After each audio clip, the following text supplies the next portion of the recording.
Gandang araw sa aking mga kamag-aral. Ako si Besa, reporter mula sa ating komunidad. Mag-uulat ako tungkol sa isang mahalagang pangyayari sa aming barangay na nagpapakita ng pagiging responsible, mamamayan at gayon din ng paglabag sa tungkulin. Noong nakaraan Sabado, nagsagawa ng sama-sama paglinis sa paligid ng Barangay Hall. Ito ay bahagi ng programa para sa mas maayos na kapaligiran. Maraming mamamayan ang tumutulong sa pagwawalis ng kalsada at pagtatanggal ng basura sa kanal. Ipinapakita nila ang kanilang tungkulin sa komunidad bilang masipag na mamamayan.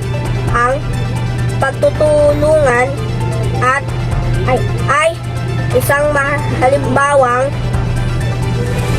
ng aktibong pakikilahok sa gawain pambayan. Aming mamamayan ang tumulong sa pagwalis ng kalsada at pagtatanggal ng basura sa kanal. Ipinapakita nila ang kanilang tungkulin sa komunidad bilang masipag na mamamayan.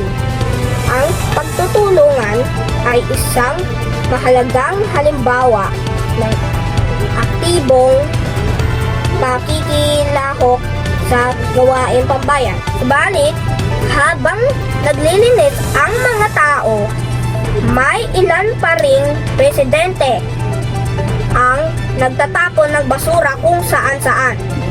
Ang ganitong gawain ay paglabag sa batas at nagpapakita ng kawalang disiplina. Hindi ito tamang asal ng isang responsableng mamamayan. Ang paglilinis ng kapaligiran ay hindi lamang karapatan kundi tungkulin ng bawat isa. Ayon sa mga patakaran ng barangay, ang bawat mamamayan ay dapat tumulong sa pagpapanatili ng kalinisan. Ang pagsusunod sa batas ay tanda ng mabuting pagkamamamayan. Mga mag-aral, ang simpleng pagtapon ng basura sa tamang basurahan at pakikilahok sa gawaing pangkomunidad ay malaking ambag sa pag-unlad ng ating bayan. Mula sa iyong batang reporter, ito ang iyong balita para sa mas maunlad na pamayanan. Maraming salamat po.